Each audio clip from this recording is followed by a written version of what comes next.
Hello and welcome সবাইকে secret ডায়েরিজের আরও একটা নতুন এপিসোডে। আপনারা শুনছেন সিক্রেট ডায়েরিজ উইথ আরবি, যেখানে গল্পেরা কথা বলে। আমি আশা করছি আপনারা সবাই খুব ভালো আছেন।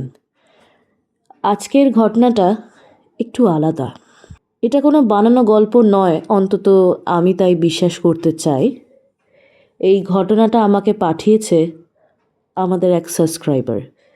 নামটা আমি চেঞ্জ করে দিচ্ছি, ধরুন ওর নাম অরুণ।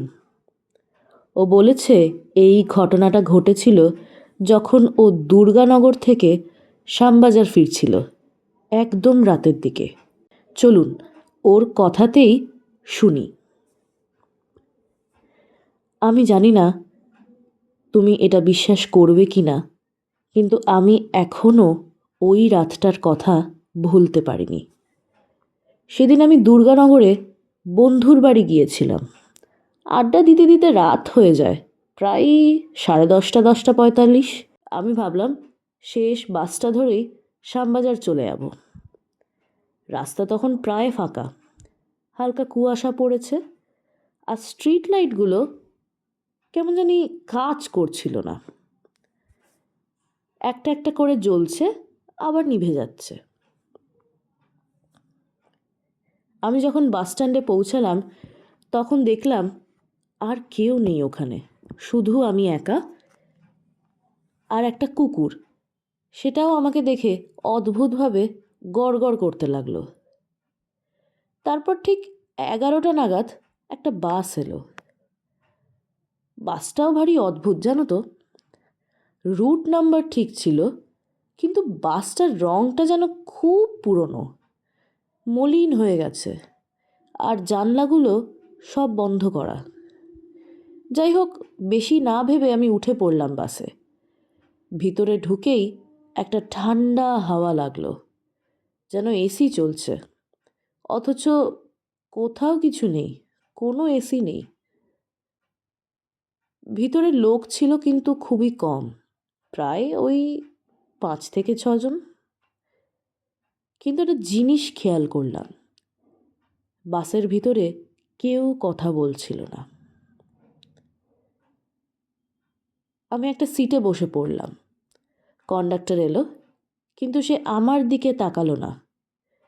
আমি বললাম, শ্যামবাজার একটা। সে টিকিটটা হাতে দিল, কিন্তু তার হাতের স্পর্শটা বরফের মতো ঠান্ডা। আমি বুঝতে পারছিলাম না যে একটা মানুষের হাত এত ঠান্ডা কি করে হতে পারে। আমার সেই মুহূর্ত থেকে একটা অস্বস্তি হতে শুরু করলো। কিছুক্ষণ পরেই আমি খেয়াল করলাম সামনে বসে থাকা একটা লোক, সে জানলার বাইরে তাকিয়ে আছে, কিন্তু বাসটা তখন থেমেছিল। মানে সে কিছু একটা দেখছিল যেটা আমি দেখতে পাচ্ছিলাম না। বাসটা চলতে শুরু করলো, কিন্তু এই এই রাস্তাটা আমি কেন চিনতে পারছি না? আমি তো এই রুটে বহুবার গেছি, কিন্তু এই রাস্তা, এইটা তো কলকাতার রাস্তা নয়। এটা তাহলে কোন রাস্তা, যেখানে চারপাশে শুধু অন্ধকার, মাঝে মাঝে পুরনো ভাঙা বাড়ি পড়ছে, আর স্ট্রিট লাইটগুলো এরকম অদ্ভুত লাল আলো দিচ্ছে কেন? আমি উঠে দাঁড়ালাম, কন্ডাক্টরকে বললাম, এই বাসটা কোথায় যাচ্ছে? সে ধীরে ধীরে এবার আমার দিকে তাকালো, আর তখনই আমি দেখলাম তার চোখে কোনো মনি নেই, পুরোটাই সাদা। এটা দেখা মাত্রই কোনো কিছু না ভেবে আমি দরজার দিকে দৌড় দিলাম, কিন্তু দরজাটা খুলছিল না। আমি যতই চেষ্টা করছি, কিছুতেই আমি দরজাটা খুলতে পারছি না। তখন পেছন থেকে হঠাৎ একটা শব্দ, নেমে গেলে আর ফিরতে পারবি না।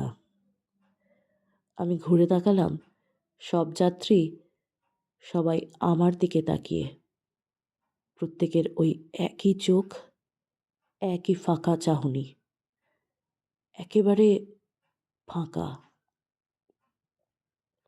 আমি মরিয়া হয়ে দরজায় ধাক্কা মারতে লাগলাম। হঠাৎ বাসটা একটা জোরে ব্রেক কষল। আমি পড়ে গেলাম, মাথায় আঘাত পেলাম, আর তারপর সব অন্ধকার হয়ে আসছিল। আমার যখন জ্ঞান ফিরল তখন দেখলাম আমি রাস্তার পাশে পড়ে আছি। লোকজন আমাকে ঘিরে রেখেছে। একজন বলল, কাল রাতে এখানে তো কোনো বাসই চলেনি, তুই এখানে এলি কি করে?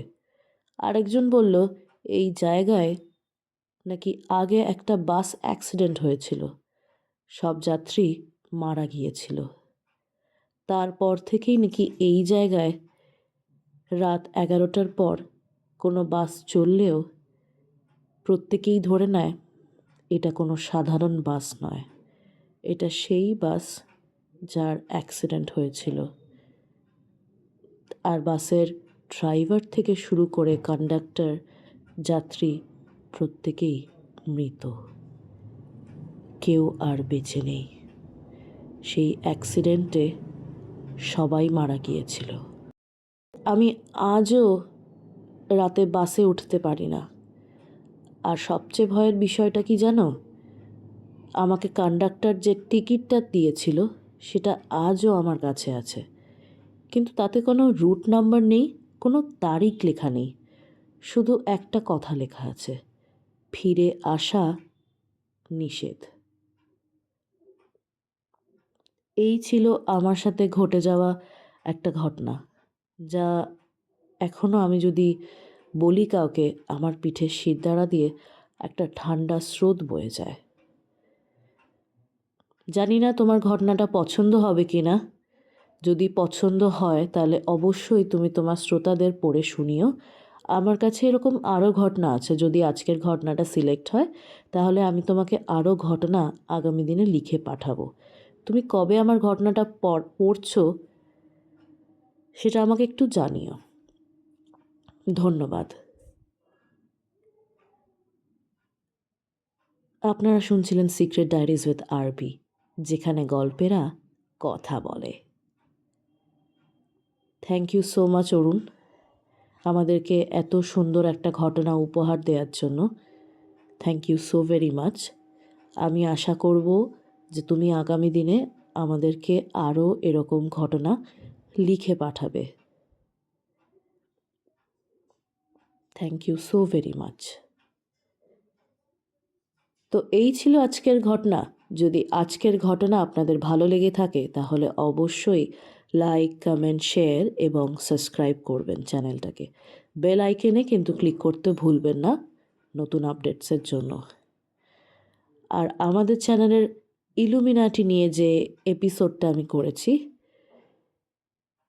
সেটাতে যদি খুব ভালো লাইকস আসে তাহলে আমি ওটার ওপরেই নেক্সট এপিসোড ব্যাফোমেটকে নিয়ে করব।